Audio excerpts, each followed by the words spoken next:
Efectivamente, el progresismo, la izquierda del Polo Democrático Alternativo, en muchos directivos de Alianza Verde Progresista estuvimos apostándole a la paz en esta pasada campaña electoral. Pero eso no significa ningún ingreso del progresismo o en particular de Alianza Verde Progresista al gobierno del doctor Juan Manuel Santos. Y no lo es en tanto y cuanto que él no ha modificado su programa de gobierno en las líneas neoliberales que le han sido características. En primer lugar, pues me llamó mucho la atención del discurso del señor presidente, el que hubiera dicho que quiere reformar, que quiere reorientar su gobierno. No dijo en qué líneas, pero ojalá que sea así. En particular, yo esperaría que el gobierno se reorientara en muchos temas sociales. Por ejemplo, en el tema de la educación.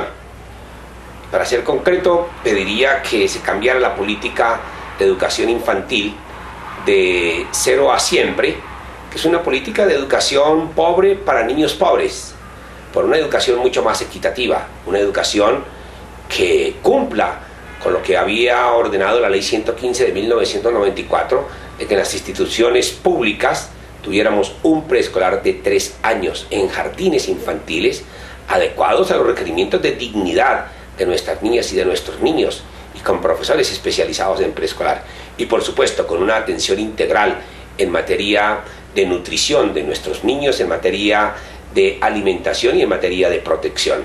En segundo lugar, en materia educativa, no queremos una educación que esté limitada a media jornada. Yo creo que la jornada única para nuestros niños pobres en las instituciones públicas es indispensable para hacer de la visión holística que planteó la Constitución de 1991 el escenario ideal que dé cuenta de una formación integral de nuestras niñas y de nuestros niños.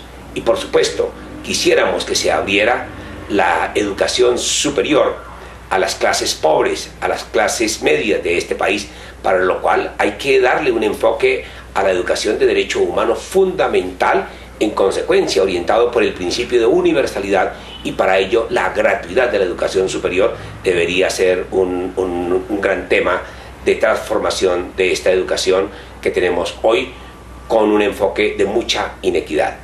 En segundo lugar, diría yo que hay que aprovechar la oportunidad de que el Congreso logró expedir una ley estatutaria que fue bien modulada por la Corte, que la Corte terminó de darle el enfoque a la salud de derecho humano fundamental de carácter autónomo. Y el Congreso y el Gobierno deberían aprovechar esta oportunidad para quitarle el carácter de negocio a la salud que le dio la Ley 100 de 1993. Y para ello nada más certero que eliminar la CPS, que eliminar el método o el sistema curativo que hoy tenemos para darle mayor enfoque de promoción, generar los territorios de salud, velar por nuestros hospitales públicos, dignificar la profesión de los médicos con salarios y con relaciones laborales adecuadas, así como para todos los trabajadores de la salud. Bueno, hay muchas cosas que hacer, que rectificar. El tema del agua debe concebirse también como derecho humano fundamental. Debemos llevar agua potable a muchas regiones del país. Hoy tenemos muchísimos municipios que no pueden recibir agua potable. El saneamiento básico también es fundamental, y sobre todo proveer de unos muy buenos servicios al campo, donde tenemos las mayores concentraciones de inequidad. Así que hay mucho por rectificar de parte del gobierno nacional. Creo que igualmente es muy sensible debe ser muy sensible para el ELN y sobre todo para la sociedad estar negociando temas del campo. Sin embargo, yo considero que este tema bien podría ser objeto de una homologación, porque yo creo que este es un tema de los que ha quedado bien negociado entre el gobierno y las FARC en La Habana.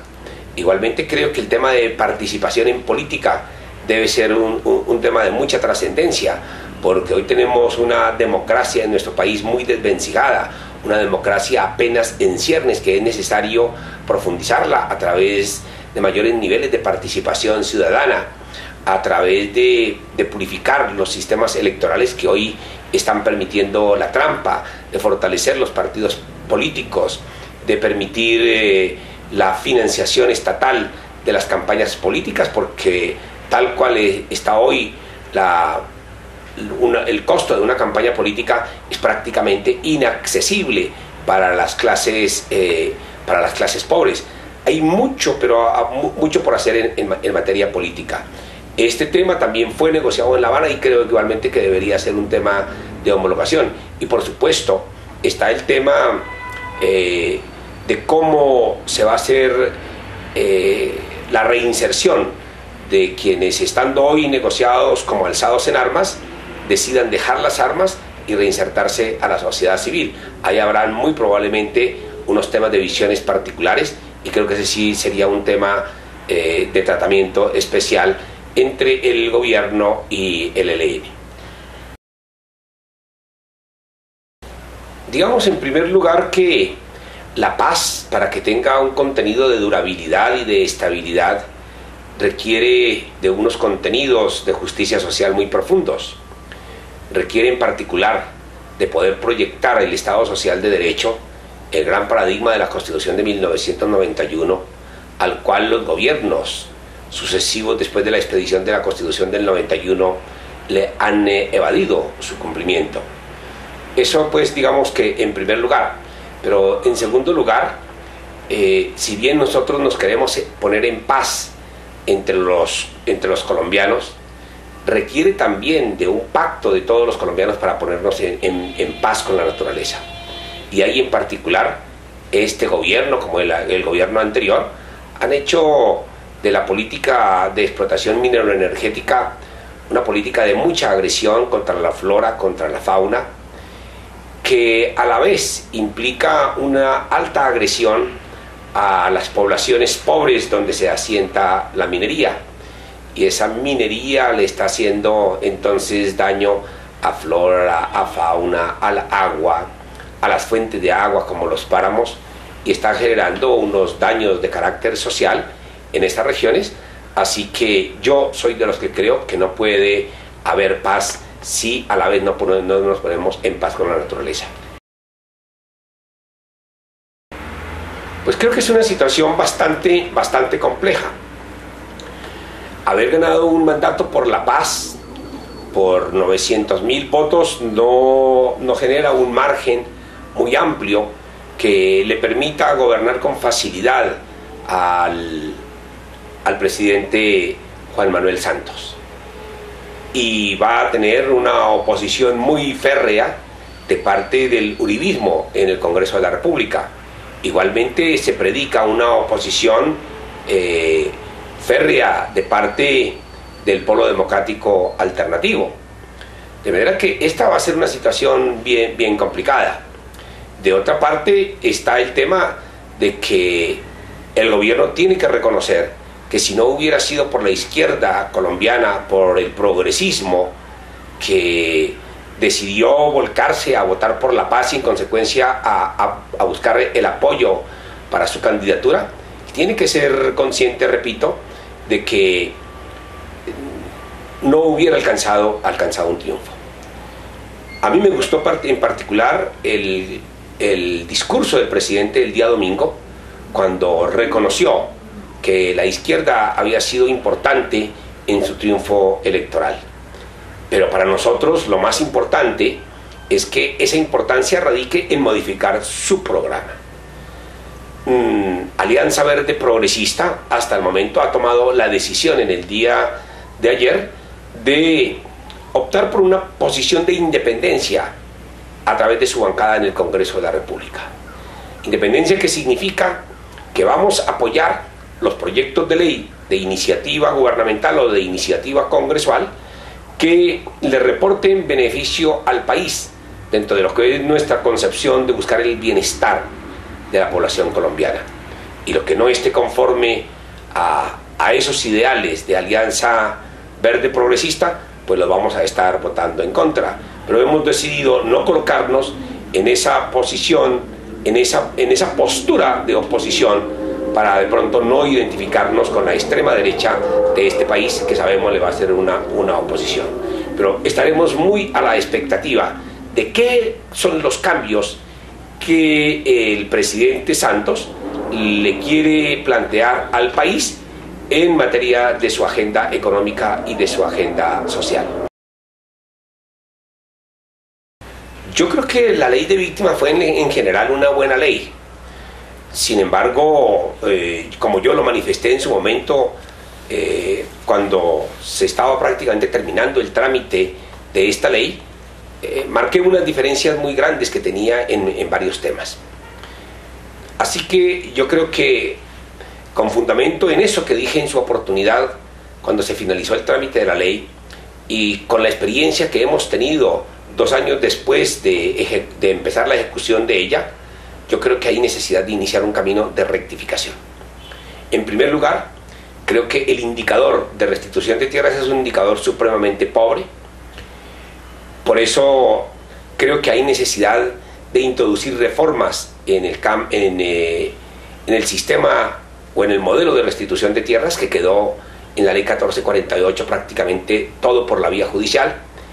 Y yo he sido autor, con otras organizaciones sociales y con el propio gobierno, de un proyecto de ley que busca que la restitución pueda hacerse por vía administrativa en casos en los cuales no haya oposición. Esto le dará rapidez, no colocará a las víctimas en tantas vueltas y hará posible el ejercicio de la justicia con los campesinos que fueron objeto de despojo o que tuvieron que dejar en abandono sus tierras. O sea que allí esperaría yo que se rectificara mucho. En segundo lugar, creo que hay necesidad también de mirar que la ley 1448 es una ley de justicia transicional y que como tal tiene que obedecer a unos principios muy claros, unos principios donde, por ejemplo, el campo probatorio no puede ser tan exigente como se tiene en el régimen ordinario de justicia. En la justicia transicional, la inversión de la carga de la prueba debe ser un tema casi que sustantivo. El acompañamiento del Estado debe hacerse mucho más efectivo del lado de las víctimas. En fin, hay muchas cosas del concepto de justicia transicional que hay que cambiar, y sobre todo de hacer mucha pedagogía con quienes hoy están aplicando la justicia transicional, que son los jueces de restitución de tierras. Creo que igualmente le corresponde al gobierno nacional generar muchas políticas en materia de víctimas que no se han generado. En materia de vivienda, por ejemplo, ni siquiera tenemos política para las víctimas. En materia de protección, los esquemas de protección están fallando muchísimo, las políticas que se han diseñado están fallando mucho. Y si eso no se hace unas rectificaciones urgentes, creo que muchas víctimas van a preferir quedarse en sus casas conviviendo con el miedo, y no van a ser capaces de buscar la verdad, la justicia y la reparación para ellas. Hay muchas cosas entonces que cambiar. Ojalá que el próximo Congreso de la República siga teniendo la Comisión Especial de Seguimiento y que esa comisión siga atendiendo las quejas, los reclamos de las víctimas, de las organizaciones de víctimas, y sobre todo que sea capaz de engranar con el gobierno y con el Congreso de la República los cambios que necesitan la ley de víctimas.